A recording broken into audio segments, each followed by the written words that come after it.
Hi all, it's Jason here, local tech experts with another build for you. I was down in my local computer store, or a different one, it's called Austin here in WA, picking up some power supplies, and I found this case, which I normally wouldn't see. It's from FSP. I know they do power supplies, but I didn't realize they did cases too, so I've got one of those to show you guys. Probably not the most common case, but it's available out there anyway. With that, I'm going to put a Core i7 6th gen paired with a GTX 1080, 16 gigs RAM, NVMe drive, 2 terabyte hard drive. Yeah, so it's going to be a nice little build. It's another white one. I'll get it out of the case and give you guys a look now. Thanks. Alright, so here it is out of the box, guys. So it is called the FSP CST360. Bit of a mouthful.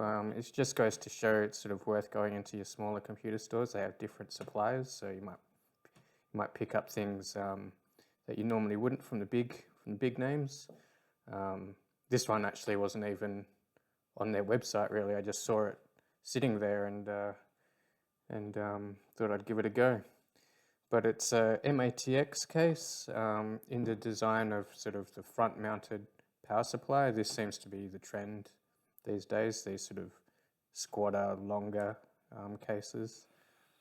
This one comes with 2 pre-installed fans. So we've got a 120 white fan in the front here and one in the back as well.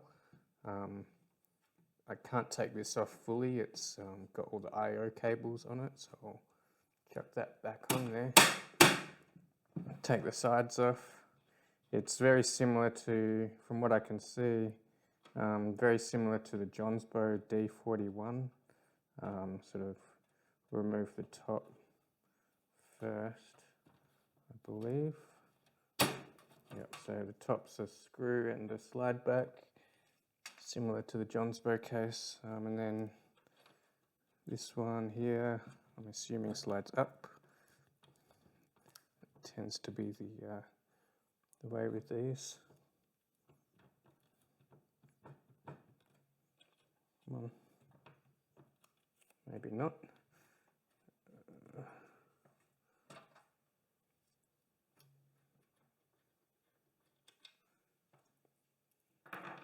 Those screws.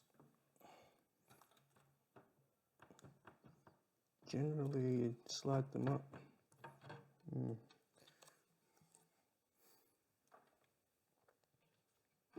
Mind me while I just try and disassemble this. It's the first time I'm looking at it as well. So some instruction booklets there. So MATX here, some cutouts, nothing too spectacular there. The 120 included in the back, just sort of matte white ones. I'm going to replace these myself. There's room for 3 120s in the bottom, but it looks like if you put a 3.5 inch drive on the bottom in the front, you've only got space for two 120 fans in the bottom. So going around the back, power supply bracket there. Alright.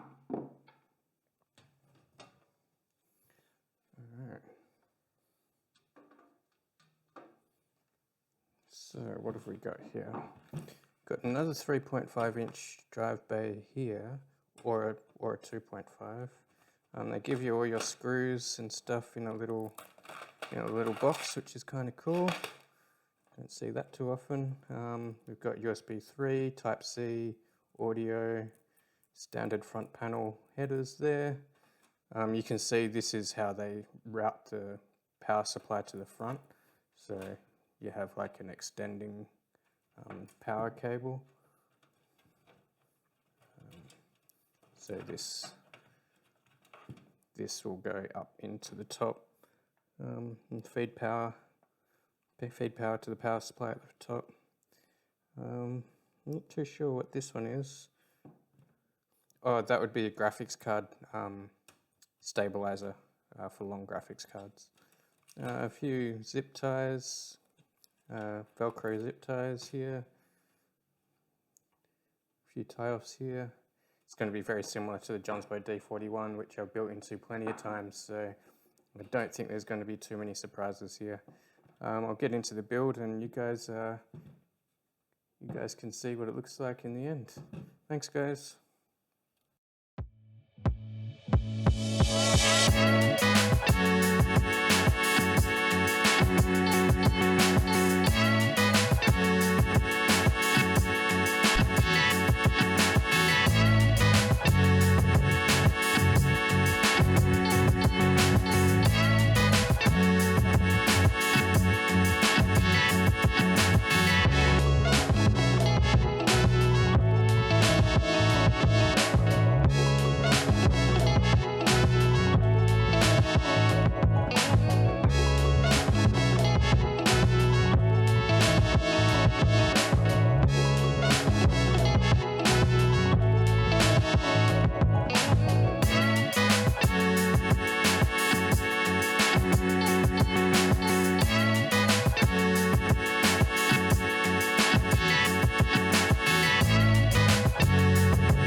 Alright, so this is how it turned out, guys. Honestly, I wouldn't go this one over the Johnsbow D31. This one's sort of just almost exactly the same, maybe a little bit deeper. There is a few corners cut here and there, like the panel at the front that hides the power supply. It's got SSD mounts on it, but it's not as nice as the Johnsbow one. Yeah, so they did okay, but wouldn't take this one over that one. Alright, thanks guys, thanks for watching and catch us on the next one. See ya!